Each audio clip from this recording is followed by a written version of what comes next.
بتبدأ الأحداث مع الدكتور بيرس وهو قاعد بيفطر مع لويكي، ولويكي كان بيقرأ الجريدة ولفت نظره رسالة بعتها شخص في خانة رسائل القراء. واللي لفت نظر لويكي في الرسالة إن أفكار الكاتب شبه أفكار بيرس، وقرأ لبيرس اللي مكتوب. والشخص اللي بعت الرسالة كان بيهاجم الجريدة عشان دايما أخبارها عن الناس الرأسماليين وأصحاب النفوذ ومش مهتمية بالناس العادية. بس بيرس ما كانش مهتم بالكلام، ولويكي سابه ومشي لأنه مش مهتم باللي بيقوله، وكمان مش بيشكره على خدماته وعرفه إنه مضرب عن الشغل.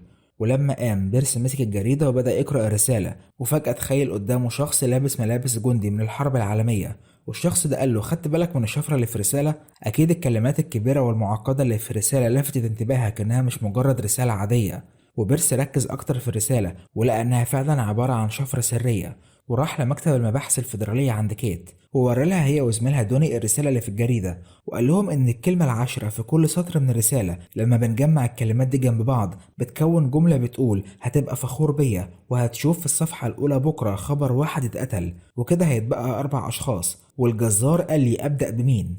وبيرس قال لكيت إن طريقة التشفير دي كانت المقاومة الفرنسية بتتواصل بيها مع المخابرات البريطانية في الحرب العالمية التانية. بس دوني زميل كيت ما كانش مقتنع بكلامه، وهم بيتكلموا جات لكيت مكالمة وعرفوها إن في محامي مشهور اسمه سكانتلين جاله صندوق بالبريد على مكتبه النهاردة، ولما فتح الصندوق طلع منه غاز سام اسمه السارين ومات فورا. وبيرس قال لهم أكيد دي أول جريمة اللي الشخص اللي كتب الرسالة يقصدها، وعرفهم إن القاتل قال في الرسالة إن الجزار قال له يبدأ بمين. وفي مسرحية مشهورة لشكسبير اسمها هنري السادس فيها شخصية اسمها الجزار ديك، بيقول في المسرحية إن أول حاجة لازم نعملها إننا نقتل كل المحاميين. بعد كده راحوا المبنى اللي فيه مكتب المحامي سكانتلين وقابلوا السكرتيرة بتاعته، وعرفتهم ان الصندوق اللي جاله كان مكتوب عليه انه صندوق شخصي، عشان كده هو اللي قرر يفتحه. ولكن اول ما فتحه طلع منه صوت زي الالعاب النارية، وغاز السارين فجأة طلع في وشه ومات فورا.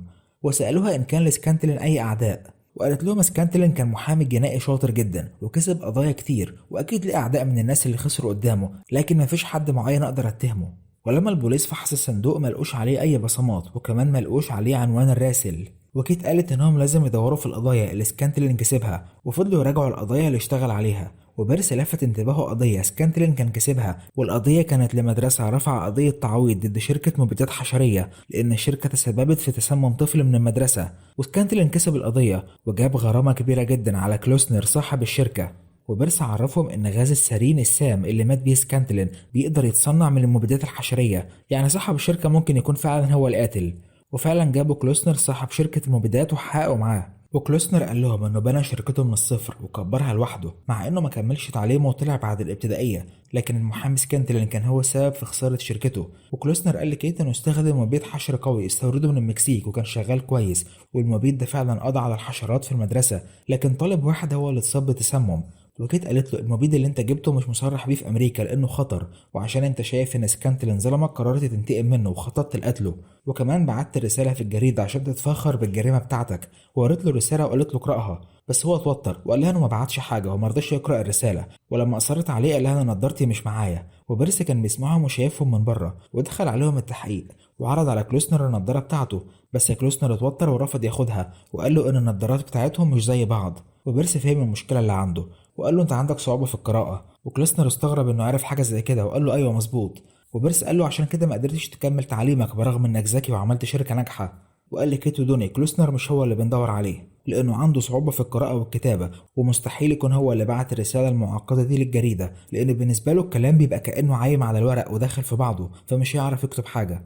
وبيرس جات له فكرة وقال لهم انه هيكتب رسالة للقاتل على انه واحد فهم رسالته بنفس الشفرة اللي بعت بيها الرسالة في الجريدة، يمكن ساعتها القاتل يرد عليه ويعرفوا يوصلوا له. وفعلا كتب رسالة مشفرة وكان عامل رسالة طويلة، لكن الكلمة العاشرة من كل سطر كانت بتكون جملة: حركة حلوة اللي انت عملتها، لكن اشمعنى المحامي ده اللي قتلته من بين كل المحاميين الفاسدين. وكيت نشرت الرسالة كتعليق على المقالة الأصلية على موقع الجريدة، وفضلوا مستنيين رد. ولما عدى كذا ساعة جالهم تعليق على الرسالة بتاعتهم بإيميل وهمي، والقاتل قال له: أنا مبسوط إن لقيت حد يفهمني وهجاوب على سؤالك بكرة لما الشخص اللي عليه الدور يستلم صندوق البريد بتاعه، ولو أنت ذكي كفاية هتكون موجود هناك قبل ما يستلمه. وكتب له شوية أرقام وحروف كتير. وكان فاضل 6 ساعات قبل ما موظفين البريد يبدأوا يوزعوا الصناديق اللي معاهم. وبيرس حاول يفك شفرة الرسالة بس ما كانش بيوصل لأي حاجة، وكان متوتر لأن الوقت عمال يعدي وما كانش عارف يفكر من الدوشة اللي حواليه. فدخل غرفة التحقيقات عشان يقعد لوحده ولقى الشخص اللي بتخيله مستنيه جوه، والشخص ده قال له ايه المتعة ان اتنين يلعبوا لعبة ولكن واحد منهم ما يعرفش ازاي تتلعب؟ القاتل بيلعب معاك لعبة وبعت لك شفرة، لكن فين المتعة بالنسبة له لو ما كانش بعت لك مفتاح لحل الشفرة؟ مفتاح الحل جوه الرسالة نفسها. وقال له بص كويس على الأرقام.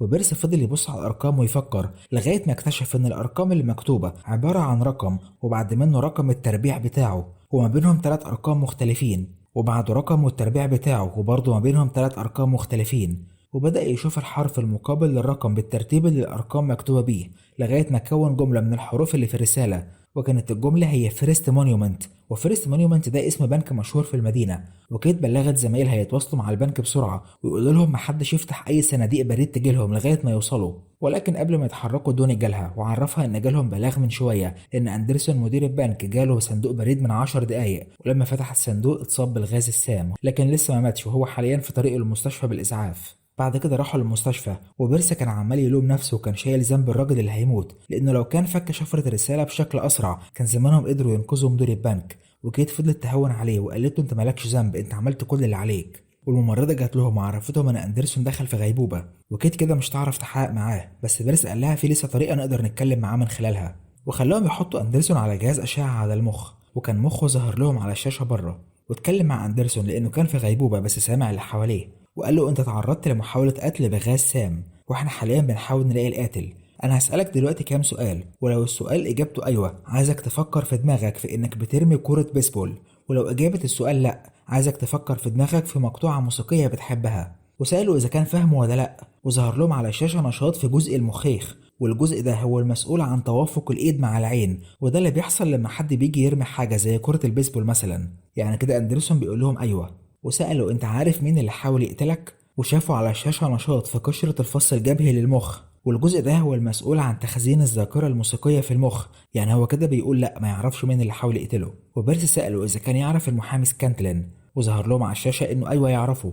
وبيرس عرفه إن المحامي اتقتل امبارح، وسأله إذا كان يعرف السبب اللي خلاه يتقتل، وظهر لهم على الشاشة إنه أيوة يعرف. وبيرس قال له انا هقول لك الحروف الابجديه، ولما اوصل للحرف اللي انت عايزه عشان تكون جمله عايزك تفكر في مخك في رمي كره البيسبول. وفضل بيرس يقول الحروف الابجديه واندرسون بيختار منها لغايه ما كونوا اسم ديفو. وبيرس كان لسه هيسال اندرسون عن مين هو ديفو، لكن اندرسون بدا يتشنج والدكاتره حاولوا ينعشوا قلبه لكنه مات. بعد كده كيت بحثت في معارف اندرسون ولقيت ان في شخص يعرفه اسم ديفو، وجابوه المركز عشان يحققوا معاه. وديفو ده طلع انه صاحب شركة منتجات زراعية عالمية، ويعرف اندرسون معرفة شغل وكمان يعرف المحامي سكانتلين. وكيت قالت له واضح كده ان الشخص اللي قتل اندرسون وسكانتلين بيستهدف الاشخاص اللي عندهم نفوذ كبير، وبما انك كنت على علاقة بيهم فده ممكن يخليك ضحية محتملة للقاتل، واحنا عايزين نوصل لحاجة جمعتكم انتوا التلاتة عشان نقدر نوصل للقاتل. وديفو قال لها المدينة اللي احنا فيها صغيرة واكيد احنا اتعاملنا مع بعض قبل كده كتير. وبيرس قال له بس اكيد في مرة اشتغلتوا مع بعض واتأذى بسببكم ناس بسيطة كتير. وديفو سأله انت مين، وكيت عرفته انه دكتور جامعي بيساعدهم في القضايا اللي شغالين عليها. وديفو قال لهم احنا عملنا مشروع زراعي كبير السنة اللي فاتت، ومكتب سكانتلين كان ماسك الجانب القانوني للمشروع، والبنك اللي اندرسون بيديره كان هو الممول للمشروع. وكيت قالت له دي حاجة عادية، ايه اللي يخلي مشروع زي ده يخلي حد عايز يقتلكم؟ وديفو قال لها احنا اضطرينا وقتها نطرد 13 مدير و250 عامل من مصانعنا عشان نقلل النفقات عشان المشروع الجديد. وبيرس كان متنرفز منه لانه بيتعامل عادي مع طرد موظفين، لكن ديفو كان شايف ان دي حاجه عاديه في البيزنس وما تهموش. وكيت طلبت منه قائمه باسماء كل الناس اللي اتطردوا من شغلهم من المصنع بتاعه عشان شاكين ان ممكن يكون حد فيهم هو القاتل بسبب انه عايز ينتقم من المحامي ومن مدير البنك ومن ديفو لانهم طردوه من شغله. بعد كده بيرس قال لكيت انه هيبعت رساله تانية للقاتل على موقع الجريده عشان يمكن القاتل يرد عليه تاني ويقدر يفك شفره رساله المره دي بسرعه. وفعلا كاتب رساله تانية بس المره دي كانت مباشره من غير شفره سريه، ونشروا الرساله في موقع الجريده في تعليق جديد تحت التعليق بتاع القاتل. وبيرس بيقول في الرساله انا فهمت دلوقتي انك بتدمر الناس دي زي ما دمروك بسبب طرد الموظفين اللي عملوه، مين اللي عليه الدور؟ وبعد شويه القاتل رد عليه في تعليق جديد وقال له انت مش ذكي زي ما انا كنت فاهم وانا مش هتواصل معاك تاني. معنى كده ان القاتل مش الدافع بتاعه انه بينتقم عشان طرد الموظفين من المصنع، وانه عنده دافع تاني وانه اصلا مش من قائمة الموظفين اللي اتطردوا. عشان كده قال لبيرس انت مش ذكي كفاية. بعد كده بيرس رجع البيت وكان بيتكلم مع ناتالي وكان متنرفز لانه خمن الدافع اللي ورا القاتل غلط وانه ما طلعش من العمال اللي اتطردوا من المصنع. وبعد شويه سمع صوت عربيات بوليس جنب بيته، وراح يشوف ايه اللي بيحصل، وطلع ان عربيات البوليس موجوده في الجامعه اللي هو بيشتغل فيها. وكيت ودون زميلها والمباحث الفيدراليه كانوا موجودين هناك، وعرفته ان صندوق بريد جديد وصل الجامعه، ولكن موظفه البريد اللي في الجامعه هي اللي استلمته، لكن وقع منها على الارض والغاز السام طلع عليها وماتت فورا. وصندوق البريد اتدمر وما قدروش يعرفوا كان مبعوث لمين في الجامعه. ودوني جالهم وقال لهم انا عرفت الصندوق كان مبعوث لمين، وعرفهم ان في الجريده نشرت النهارده معلومات من مصدر مجهول ان الدكتور بيرس بيساعد البوليس في قضيه القاتل اللي بيتقتل بالغاز، وعشان كده القاتل حاول يتخلص من الدكتور بيرس لانه عارف ان اللي بيتكلموا على النت هو بيرس. ودوني قال لهم معنى كده ان صندوق البريد كان مبعوث لبيرس في الجامعه عشان القاتل يقتله. ولكن بيرس ما كانش مقتنع بالكلام ده، وما كانش مقتنع ان القاتل عايز يقتله، لان القاتل عنده قضيه معينه وعنده قائمه اسماء عايز يخلص منها، فاكيد مش هيضيع وقته مع حد ثانوي زي بيرس. وكيت قالت له برضه حتى لو كلامك صح لازم نعين حد يحرسك ويفضل معاك في البيت. وبيرس ما كانش موافق ان حد ما يعرفوش يجي يقعد معاه في البيت، ولكن كيت اصرت وخلت دوني هو اللي يفضل معاه. وبالليل بيرس كان بيتكلم مع ناتالي وقال لها الصندوق ده ما كانش مبعوث ليا، انا متاكد من كده. وقالت له يمكن انت مش عايز تعترف بكده عشان ما تشيلش ذنب البنت اللي ماتت. وقال لها انا برضه شايل ذنبها لان ما قدرتش افك الشفره بدري، بس مش هو ده السبب، انا متاكد ان القاتل ما حاولش يقتلني انا. ودوني جاله وسمع وهو بيتكلم مع حد، بس ما لقاش طبعا حد عنده في الاوضه، وكان عايز يعرف منه مكان المايونيز في المطبخ. وبيرس نده على لويكي عشان يشوف دوني عايز ايه، والويكي كان لسه مصمم على اضرابه عن العمل لغايه ما بيرس يعامله بطريقه كويسه ويقدره. بعد كده بيرس قال لناتالي ايه علاقه الجامعه بالقاتل، وناتالي قالت له تعالى نفكر في الموضوع تاني، ديفو بيشتغل ايه؟ وبيرس قال لها بيشتغل في مجال الزراعه. وجات له فكره وفتح سجل لكل الناس اللي شغالين في الجامعه، وبص على اسماء الناس اللي شغالين في كليه الزراعه، ولقى ان في دكتور في الهندسه الوراثيه لما حصيل اسمه ارثر بيشتغل في منصب كبير في الشركه بتاعه ديفو. وراح هو ودوني الجامعه وقابل الدكتور ارثر، لكن اتكلم معاه لوحده وساب دوني بره، وقال له انت اللي كنت هتموت النهارده بدل موظفه البريد اللي ماتت. وساله ايه علاقتك بديفو غير انك شغال في الشركه بتاعته. وارثر ما كانش عايز يتكلم، وبيرس قال له يا اما تتكلم معايا دلوقتي يا اما هقول لزميلي اللي بره ان ليك علاقه بالقضيه وهيقبض عليك وهيحققوا معاك في زنزانه لحد ما تعترف. وارثر اضطر يتكلم وعرفه انه اخترع من فتره نوع جديد من بذور الذره لشركه ديفو. وبيرس ساله ليه حد هيعوز يقتلك عشان حاجه زي دي. وارثر قال له لما كنت شغال على مشروع اكتشفت ان بذور الذره ليها قدره على الانتشار في الاراضي اللي حواليها، وتقدر تنتشر في الجو وتوصل لاي تربه مزروع فيها ذره جنب التربه اللي هي مزروعه فيها، ولما بتنتشر في التربه المجاوره ليها بتسيطر على المحصول اللي مزروع، ومحصول الذره اللي في الارض التانيه هيطلع كله بمكوناتها هي. وقال لي بيرس انا كنت بحاول احل الموضوع وقتها عشان اخلي البذور دي ما تنتقلش للاراضي التانيه، لكن ديفو صاحب الشركه وقتها منعني، وساعتها ما كنتش عارف ليه منعني. بس بعد فترة ديفو بدأ يرفع قضايا على أصحاب الأراضي التانية اللي حواليه، لأن كان حواليه أراضي كتير جدا بتزرع ذرة، والبذور الجديدة اللي هو بيزرعها انتشرت في الأراضي بتاعتهم، ومحصول الذرة بتاعهم بقى بيحمل نفس مواصفات بذور الشركة بتاعة ديفو، ورفع عليهم قضايا بتهمة إنهم سرقوا البذور اللي مسجلة باسم شركته وباعوها في السوق. وبيرس قال له طبعا ما قدروش يدفعوا الغرامات اللي جت عليهم من القضايا، وهو اشترى الأراضي بتاعتهم بأرخص سعر ممكن.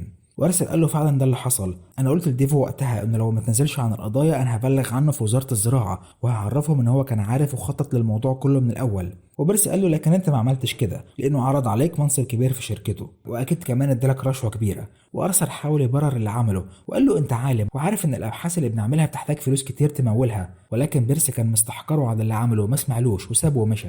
بعد كده كيت جابت ديفو وقالت له اسماء شويه من المزارعين اللي الشركه بتاعته اخذت الاراضي بتاعتهم، وعرفته دول اللي شركتك خدت اراضيهم. وديفو ما كانش حتى يعرف اسماء المزارعين دول، وبيرس قال له طبعا مش تعرف اسمهم لانهم ما يهمكش، كل اللي يهمك الاراضي بتاعتهم والمحامين بتوعك هم اللي بيتولوا القضايا.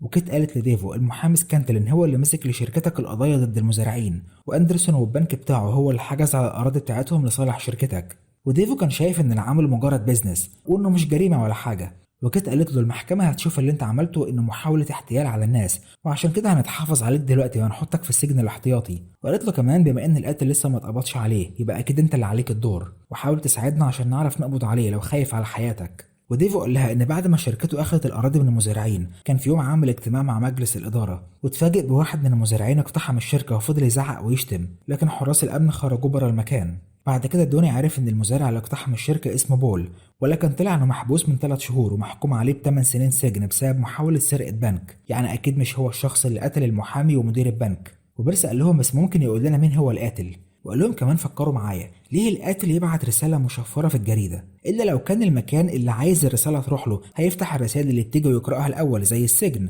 عشان كده ما يقدرش يبعت رساله عاديه ونشر الرساله بطريقه مشفره في الجريده عشان مسجون من جوه يقدر يقراها. وراح هو وكيت السجن وقابلوا بول وعرفوه الموضوع اللي جايين عشانه. وبول قال لهم ان عيلته بتزرع الارض دي من 100 سنه وبيتورثوها جيل بعد جيل، لكن بعد ما الارض راحت منه بسبب ديفو معرفش يعمل ايه، واشتغل كذا شغلانه لكن معرفش يكمل فيهم، وفي الاخر اضطر يسرق عشان يصرف على اسرته، ولكن اتقبض عليه من 3 شهور لما حاول يسرق بنك. ومراته بعدها ما قدرتش تستحمل اللي حصل للارض واللي حصل له، فقامت انتحرت بعد ما دخل السجن.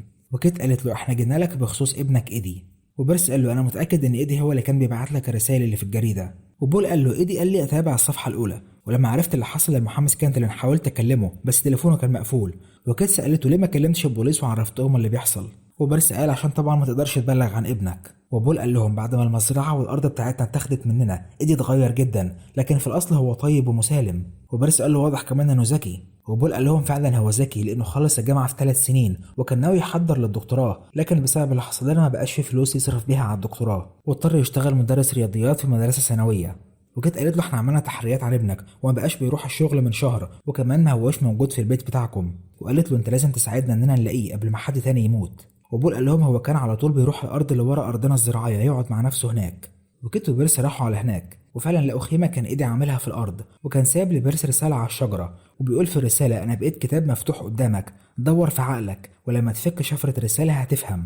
وكان مكتوب برضه مجموعه ارقام. وبيرس قال لهم ايدي كان عايز ينتقم من اللي اذوه هو واهله واذوا باقي المزارعين، لكن لما واحده بريئه ماتت بسببه اللي هي موظفه البريد بتاعه الجامعه حس بالذنب، وجزء منه بقى عايز يتقبض عليه وجزء تاني عايز يكمل انتقام. وبيرس فضل يفكر في الرسالة وفهم ان كل 3 ارقام مكتوبين في الرسالة عبارة عن رقم صفحة ورقم سطر ورقم كلمة في السطر، لكن اللي لسه ما يعرفوش ايه هو الكتاب اللي ايدي بيقصده في الرسالة. والراجل اللي بيتخيله ظهر له وقال له هو قال في الرسالة دور في عقلك. فكر تاني في الكلام وبيرس فضل يفكر واخد كيت ودوني وراحوا على بيته وطلع الكتاب بتاعه اللي كان نشره من فترة باسمه، والكتاب كان اسمه العقل. وقال لهم ايدي يقصد دور في عقلك اللي هو الكتاب مش عقلي انا. وفضلوا يجيبوا من الكتاب ارقام الصفحات والسطور والكلمات بناء على الارقام اللي في الرساله، وفي الاخر اتكون لهم جمله بتقول النهارده هدمر الشرير الكبير بنفس الطريقه اللي دمر بيها عيلتي. وطبعا ايدي يقصد ان ديفو مدير الشركه هو الشرير الكبير لان هو المسؤول عن كل اللي حصل له، ولكن هما ما كانوش فاهمين ازاي هيدمر ديفو برغم انه محبوس في الحبس الاحتياطي ومحدش هيقدر يدخل له، يعني مش هيعرف يقتله. وكيت قالت يمكن يكون قصده انه هيدمر المصانع بتاعه ديفو، وكلمت زمايلها في المكتب عشان يبعتوا قوات تامن المصانع بتاعه ديفو وتراقب المكان عشان لو ايدي ظهر. والراجل اللي بيرس بتخيله ظهر له وقال له ممكن يكون في شفره تانية جوه الرساله. وناتلي ظهرت لبيرس وقالت له ما تسمعلوش ركز معايا، وقالت له كمان ديفو عمل ايه يتسبب في اذيه ايدي، اخد ارضه ومزرعته ولا اخد حاجه تانية اهم بكتير بالنسبه لايدي. وهنا الراجل اللي بيرس بتخيله اختفى. وبيرس قال لكيت انا فهمت الرساله، ولكن كيت جالها تليفون انهم لقوا عربيه مفخخه مليانه اسمده قدام شركه ديفو، وبيرس قال لها العربيه دي مجرد تمويه. في الرساله الاولى اللي ايدي بعتها قال فيها ان واحد هيموت وهيتبقى 4، يعني مجموعهم 5، واللي اتقتل لحد دلوقتي المحامي ومدير البنك، وكان عايز يقتل الدكتور ارثر بتاع الجامعه لكنه ما ماتش وهو ده الثالث، يبقى كده متبقي 2. وايد قايل في الرساله الحاليه ان النهارده هينتقم من ديفو، يعني المفروض هيخلص من الهدفين النهارده مش واحد بس. وقال لها ابو ايدي في السجن وامه ماتت بسبب اللي ديفو عمله فيه، يبقى ايدي ناوي ينتقم من ديفو عن طريق انه يخلص من ابوه وامه زي ما حصل معاه. وفعلا راحوا عند بيت ديفو وكان معاهم قوة من المباحث الفيدرالية، واكتشفوا ان ايدي فعلا محتجز ابو وام ديفو جوه البيت، لكن لغايه دلوقتي ما عملهمش حاجه. وبيرس قال لكيت هو اكيد مستنيني انا وانا لازم اتكلم معاه وجها لوجه، وكيت قالت له انها هتروح معاه. والظابط اللي معاهم قال لبيرس حاول تخليه يقف قدام الشباك عشان واحد من القناصين بتوعنا يقتله، وركبوا له في هدومه سماعات عشان يسمعوا اللي بيحصل جوه. ولما بيرس وكيت وصلوا عند البيت ايدي فتح الباب وقال لهم بيرس بس هو اللي يدخل، وعرفهم انه حاطط متفجرات كتير جوه البيت وكان ماسك في ايده جهاز التفجير. وبيرس فعلا دخل لوحده وقال لي ايدي لسه قدامك فرصه ان الموضوع يخلص باقل ضرر. وايدي قال له انا خلاص انتهيت. وبيرس قال له طالما انت انتهيت جبتني هنا ليه؟ وايدي قال له كنت عايز اشوف الشخص اللي قال انه فهمني في الاول، لكن انت طلعت شغال مع البوليس وهتموت معايا هنا. وكيت سمعت الكلام اللي اتقال وقالت للظابط اللي معاها لازم يخرجوا بيرس من جوه بسرعه، ولكن الظابط قال لها لو قربنا من البيت ايدي هيفجره، مش هنقدر نعمل لبيرس حاجه، هو حاليا لوحده. وبيرس قال لي ايدي انا كنت عارف ان بخاطر بحياتي وانا جاي لك هنا، لكن برضه جيت لك لاني فعلا مصدقك وفاهم الدافع اللي ورا الانتقام بتاعك. انا كمان بكره المحامين والشركات وبكره الطريقه اللي بيتعاملوا بيها مع الناس العاديه. اللي المحامي سكانتلين واندرسون واللي زيهم عملوه فيك وفي عيلتك يستاهلوا عليه العقاب، لكن ابو وام ديفو ما عملوش حاجه وملهمش ذنب في اللي حصل. وايدي قال له بس هما كانوا السبب ان واحد ما عندوش ضمير زي ديفو يجي للدنيا. وبيرس قال له بس انت عندك ضمير وابوك ربك كويس، وعشان كده جبتني هنا عشان انت من جواك مش عايز تكمل في اللي بتعمله وعايزني اوقفك. انت كنت عايز تخلي ابوك فخور بيك، وتقدر تعمل ده دلوقتي بانك تجيب له حقه من اللي ظلموه. وقال له ديفو وارثر هيتسجنوا بسبب اللي عملوه، وبسبب اللي انت عملته جريمتهم اتفضحت وهيتحاكموا بتهمة الاحتيال، وكمان المزارعين هترجع لهم ارضهم تاني. وايدي قال له حتى لو ده حصل انا وابويا خلاص حياتنا انتهت وامي ماتت. وبيرسي قال له انا هتكلم المدعي العام عشان يحطك مع ابوك في السجن. وايدي قال له حتى لو سمعت كلامك وسبتهم يقبضوا عليا هيتحكم عليا بالاعدام مش هتسجن، وانا فعلا استحق الاعدام لان في بنت بريئه ماتت بسببي. وبيرسي قال له انت ممكن تدفع ثمن غلطتك بس مش بالموت، وانا موعدك ان هشهد في المحكمه انك ما كنتش في حاله طبيعيه لما نفذت جرائم القتل بسبب اللي ديفو عمله في عيلتك. وايدي قال له انت كدبت عليا قبل كده، ايه اللي يضمن لي انك ما تكدبش المره دي؟ وهو بيتكلم راح ناحيه الشباك، والظابط اللي بره امر القناص انه يضرب عليه نار، بس بيرسي بسرعه قال لايدي يبعد من الشباك، والرصاصه اتضربت لكن ما جاتش فيه. وايدي كان مستغرب ان بيرسي انقذ حياته، وقال له ليه ما سبتهمش يقتلوني؟ وبيرسي قال له عشان انا بجد فاهمك ومش عايز حد تاني يموت. واقنعه انه يسيب جهاز التفجير من ايده، وخرجوا من البيت مع بعض وخلاه يسلم نفسه، والبوليس قبض على ايدي. بعد كده ايدي فعلا ما اتعدمش واتسجن مع ابوه في نفس الزنزانه، وديفو وارثر اتقبض عليهم بسبب الجريمه اللي عملوها في حق المزارعين.